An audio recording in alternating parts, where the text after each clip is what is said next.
Welcome to Story Time with Miss LaPerry. Today's story is Nerdycorn, written by Andrew Root, illustrated by Erin Cran. Fern wasn't like the other unicorns.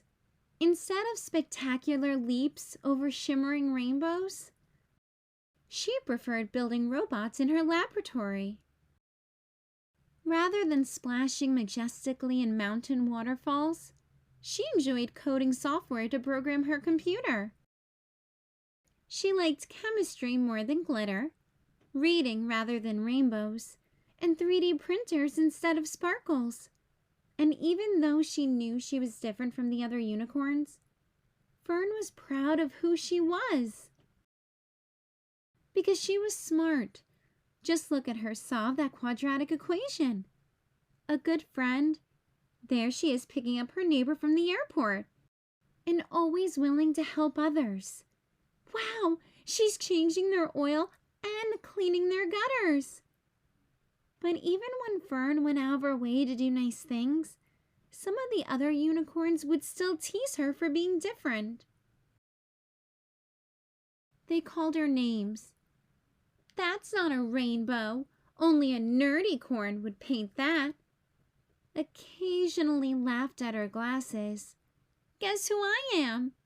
And never invited her to hang out with them at the sparkle dance parties. I've had enough, Fern said one day.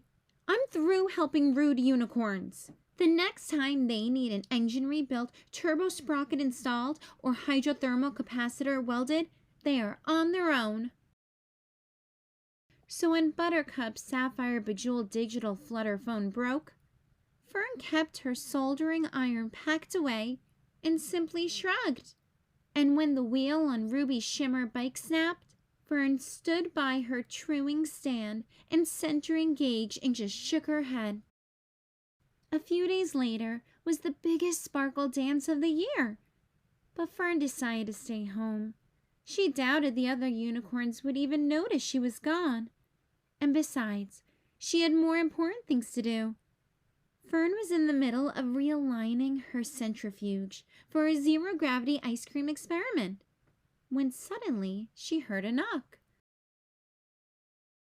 She opened the door to find Buttercup, Ruby, and the rest of the young unicorns all looking very concerned. Fern, you've got to come help. The sparkle dance is ruined. The confetti machine is clogged. The rainbow synthesizer ran out of twinkle power. The starlight bedazzler has completely stopped working. We're sorry we were so mean. Fern looked at the unicorns, thought for a moment,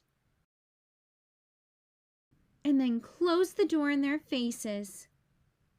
She went back to her desk and was nearly through calculating the milk-to-sugar ratio needed to make ice cream on the moon when she started thinking about the sparkle dance. Fern knew the others didn't deserve her help after the way they had treated her, but deep in her heart, she felt that being smart, a good friend, and always willing to help others was far more important than holding on to a grudge.